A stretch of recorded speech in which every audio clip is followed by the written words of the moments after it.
Hey guys, it's Christian back here with the Christian&Cowboy Podcast. Cowboy's out sick tonight. To be honest, it's 2 in the morning anyway. Even if he wasn't sick, we wouldn't be doing it this time. But if his basically doesn't even have a voice right now, so he's not going to be on the episode this week. So it's going to be kind of an abbreviated episode. Just get our picks out. I'll just discuss a few topics. I'm not going to make this very long episode. This might be 15-minute episode, if that. First thing I want to talk about is high school playoffs. My Blackman Blaze's season came to an end tonight at Oakland. Your final score from Oakland: Oakland 31, Blackman 14. I'm pulling up the notes right now. Really a hard-fought game, to be honest. Even though that score. That 31-14 score doesn't show how testy it got.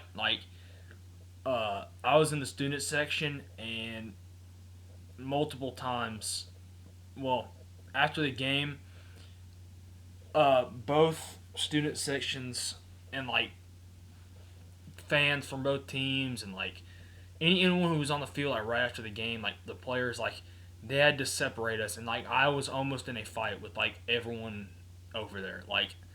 I would have thrown some hands if I had to. I did not care. I mean, I'm pretty sure they had 3 penalties all night and we had 12. What does that tell you? But one thing I just didn't understand that we were doing is we ran the ball we probably ran the ball 30 times tonight and probably passed it 8.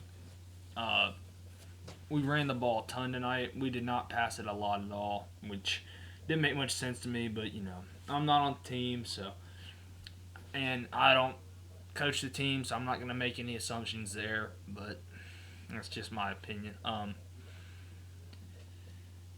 It's a tough way to go out, but, it was 7-0 at the end of the first quarter. Then they score again with 21 seconds left in the half to make it 14-0. And this is the worst coaching decision of the night. So the ensuing kickoff after that, we decided to do a trick play to where we lateral it across the field and we fumble on the 8, and then they go up 17-0. And then they get the ball back, start of the second half, and they go right down the field and make it 24-0. So that basically ended the game, and then it was basically over, So we didn't score till the fourth quarter. It took us 7 quarters to score on them, including the game in the regular season. It took us 7 quarters to score on them. So, it's just, I don't even know what to say about it at this point. It's just very frustrating that it does not matter what we do. I'm honestly starting to wonder if we will ever beat Oakland in my lifetime. But I don't know. I might end up playing punter next year for Blackman. I'm not 100% sure. I'm still trying to work some things out, so I haven't made a decision yet either. So we'll go ahead and look at the 6A bracket. Games tonight: Maryville beats Dobbins Bennett. Oakland beats Blackman, as I said. Ravenwood beats Brentwood, and Houston beats Whitehaven. So, some good games there. Let's see. I actually have only gotten, 1, 2, 3, 4. I've gotten 5 games wrong in my bracket, the whole playoffs. I don't know if you can see that, but it's pretty impressive if I do say so myself. That's pretty good.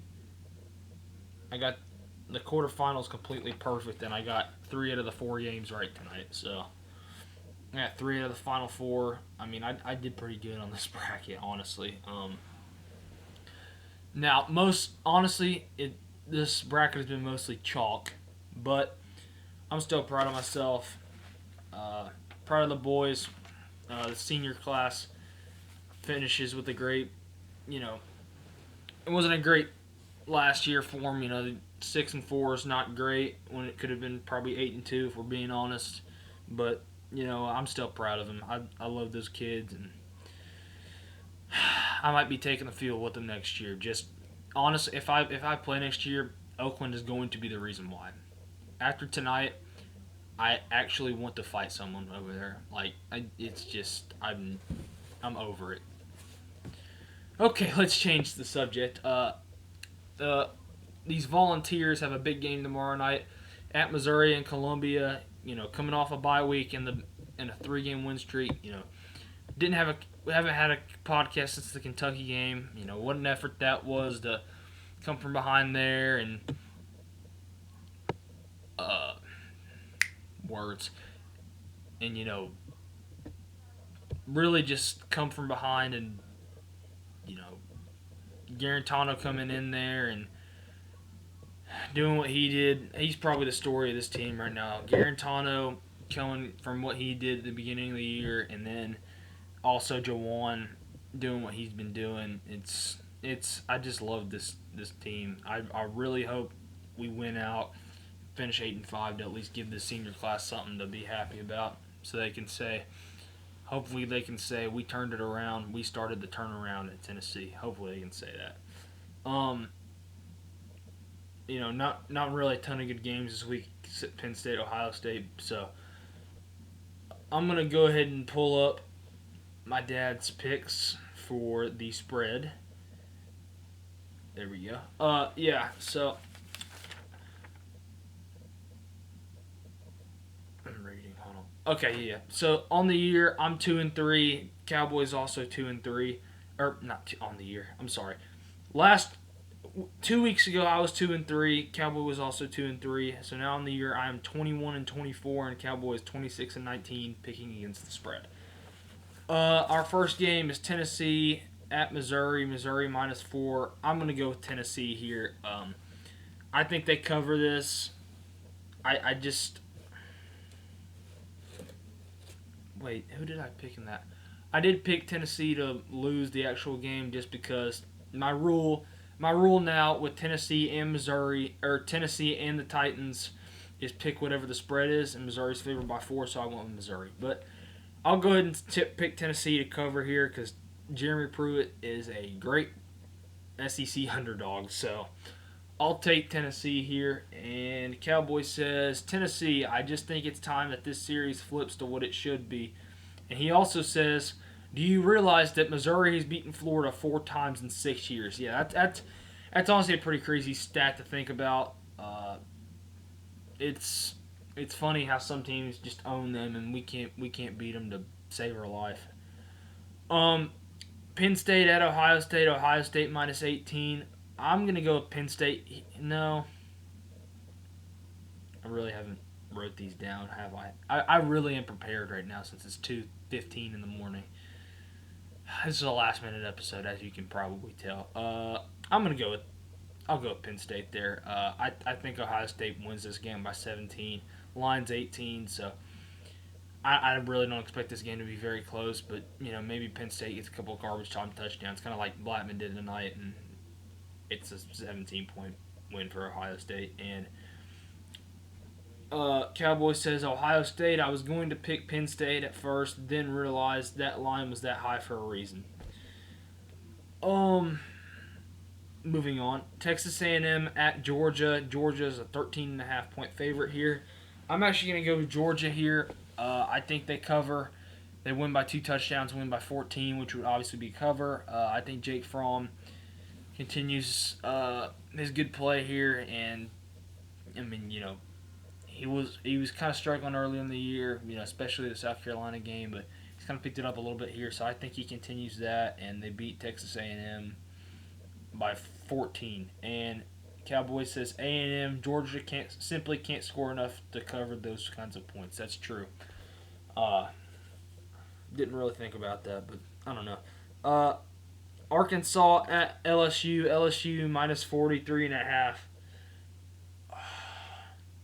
I'm just going to go LSU. I think it's the safer bet to go LSU here. Just because, obviously, LSU is the best team in the country, and Arkansas might be the worst team in the country. So, probably a safe bet to go LSU here. And Cowboys says LSU, holy blank, at that line, a conference game, LSU. And finally, Oregon at Arizona State. Oregon, a 14.5-point favorite. I'm going to go with Oregon there to cover. I think they win by 17, somewhere in there. And Cowboys going to go with that too. I think Oregon covers there and gets it done. I'll talk a little Titans here and a little Preds, and then I'll close it out. Titans coming off a bye week as well, and the win against the Chiefs. What an effort from Ryan Tannehill, and mainly Ryan Tannehill. He's really taking control of this offense for the Titans. Something I didn't expect to happen. And Joshua Kalu with the block to beat the Chiefs a couple weeks ago was awesome. But you got the Jaguars coming into town this week. I'm not gonna say I'm expecting a win because who knows with this team. I'm not talking about the Jaguars, I'm talking about the Titans. Who knows with the Titans? This is one of the most inconsistent football teams I've ever cheered for in my life, so I never know what to expect. But I'm really hoping we can get this win. It's a huge game in the AFC South, not NFC South. Huge game in the AFC South, so we really need to get a win here. And as far as the Predators go, they've lost 5 in a row. Play at I forgot who, so I'm going to look it up. Or no, they play at home Saturday. I'm looking up who they play, if ESPN will load. Did I click ESPN? Yeah, I did. But yeah, 5-game losing streak for the Predators. It's just really been some hard times in Smashville lately.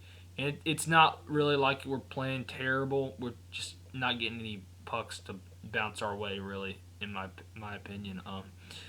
They play at the Blues on Saturday night, so that's not going to be easy.